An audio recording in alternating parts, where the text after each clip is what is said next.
Hi, everyone. I'm Lori Gardenier. I'm the Director of the Human Services Program at Northeastern University. Over the next couple of weeks, I'm chatting with some of our alumni, talking to them about the way that COVID-19 is impacting their work. So just as a reminder, these are unedited, unscripted, and imperfect. So just keep that in mind. Today, I'm chatting with one of our alum, Valduvino Goncalves, and he is a graduate from Northeastern University in 2012. He graduated with a human services major and a communications minor. While at Northeastern, he was the president of the Cape Verdean Student Association, participated in the Dialogue of Civilizations program to Brazil. And when he left Northeastern, he achieved his master's degree in education with an emphasis in school counseling from UMass Boston. Val is currently the director of guidance at New Mission High School. And as the product of Boston Public Schools, he's committed to social justice and passionate about working with students. He's responsible for supporting and overseeing the college process at New Mission and ensuring that students are on track to graduate, serving as a resource and an advocate for all of his students. He's also a mentor in the high school to teacher program, teaching program, a Boston Public School sponsored program aimed at developing aspiring homegrown teachers and inspiring them to pursue careers in education. Val previously served on the board of Dudley Street Neighborhood Initiative, a world-renowned community organizing nonprofit based in Boston and serving Roxbury and Dorchester. So Val, tell us a little bit about the work you're doing, some projects and things that are happening in your current role. Sure. Thanks for having me again. So I'm the director of the guidance department at New Mission High School. This is my 8th year there. Actually started there as an intern and kind of like finally got my license as a school counselor, became the associate director of the department, and now I'm finally the director of the department. And so I've kind of seen my own growth and leadership there. And some of my responsibilities include college counseling, academic advising, graduation tracking, working with admin to work on the master schedule. I also chair the student support team. And so we're sort of partnering with the school psychologists, other clinicians to look at students of concern and come up with strategies for ensuring their academic and socio-emotional health and success. And so we are a college preparatory school. So even though my work encompasses sort of the holistic student in the whole school, a huge component of my work involves a lot of college counseling. And so I work with the entire school, but usually in the fall, I'm working primarily with seniors. And then in the spring, I'm working a lot with the juniors to get them ready to become seniors. And so right now, with the school closures, we are still very much in session virtually, and it's something that we're adjusting to. And it's been a challenge for sure. I think when you're in school and you have students who are not engaged, if they're at least coming to school, you pull them into your office and you have a conversation with them, bring in the parents, and you kind of figure it out. Right now, when students aren't engaged virtually, it's a little bit harder. You can call home. Sometimes the parents, even though we're in a crisis right now, a lot of parents are still working. So dealing with that, and then also dealing with the mental health piece is incredibly difficult. A lot of our mental health clinicians are still doing what they call telehealth, so via phone, via Zoom. So they're still available, but I think it's very different than having somebody in front of you and being able to facilitate the counseling in that respect. Yeah. What do you think are going to be some of the long-term effects for the school and for the students that you're serving as it relates to COVID-19?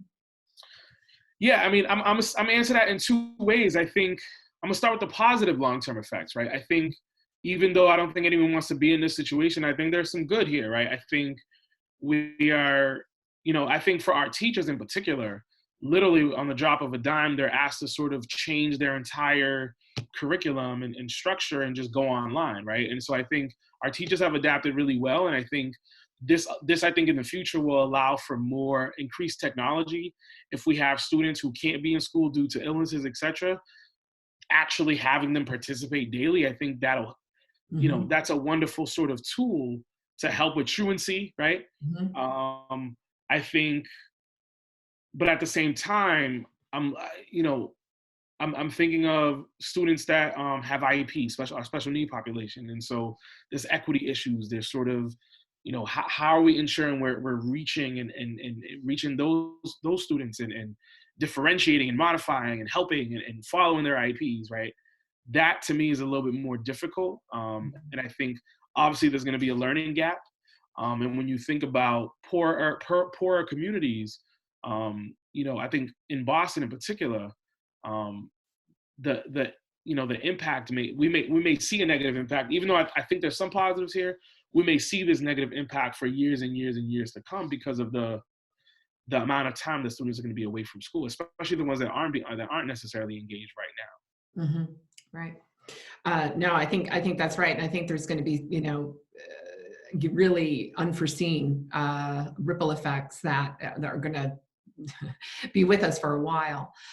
So when you think about your work and kind of what it means to be inside one of the Boston public schools, what do you think people don't necessarily know about the experiences of Boston public school students and what it means to be a part of a Boston public high school? Yeah, great question. I think so, especially now there's a lot in the media, the local papers around sort of the failure of Boston public schools and the graduation rate going down, and the state potentially taking Boston public schools over. And just recently they agreed on this partnership. It's been in the news. I don't know if folks have seen it because of the coronavirus pandemic, but there's going to be some sort of partnership instead of a state takeover.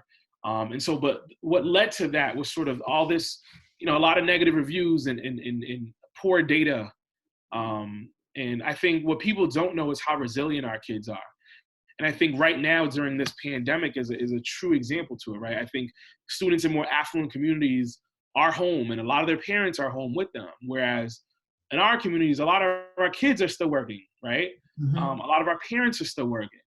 I had a conversation with one of my students yesterday who works at Starbucks, and they're still open. And so she's going to work every day. And because she's not in school, they've changed her schedule. So she's working during the day and doing her work at night. And so, it's not like time off, even though we're in this international crisis. And so the resiliency is there. There are a lot of successes. I feel like the media does not talk about all of the successes. Just to give you a few quick examples, I work at a college preparatory school.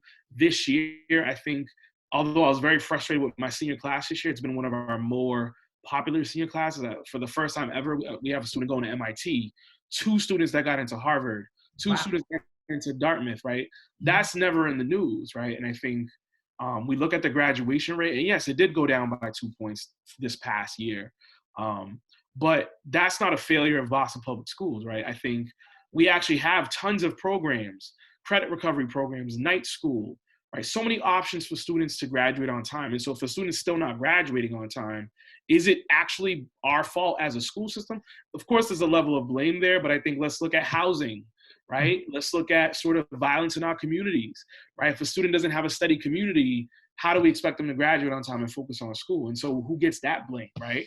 We could look at our politicians, we could look at our families. I mean, there's so much blame to go around. And I think what's in the media right now is that, well, Boston Public School sucks. We're not doing a good job. And there's a lot of nonprofit organizational leaders that are quoting, well, it's obvious that BPS doesn't do this or doesn't do that. And I'm like, well, what about what we are doing, right?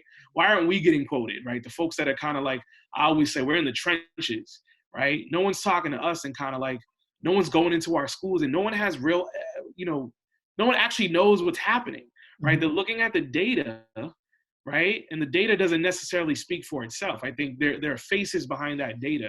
There are families and different situations behind that data. And I think the data doesn't speak to the resiliency and the powerful kids and students that we have. And I could go on and on about this, but I'm so passionate about it. But it's just really frustrating when I see the negative reviews, because I think there's so much work left to be done, but let's work in partnership to make it better instead of blame. Yeah, well, I'm interested to see how that partnership goes with the state. That's going to be an interesting process, I have no doubt. Yeah.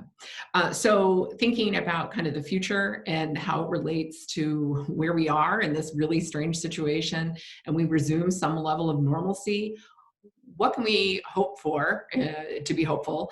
Better practices, shifts in policies, ways that we can better serve Boston Public Schools students. Um, whether that's improved understanding or shifts in practices. Great question. I think as of right now, I think a lot about standardized testing, right? So as of right now, Yeah. MCAS is either postponed or canceled, right? At least for this year.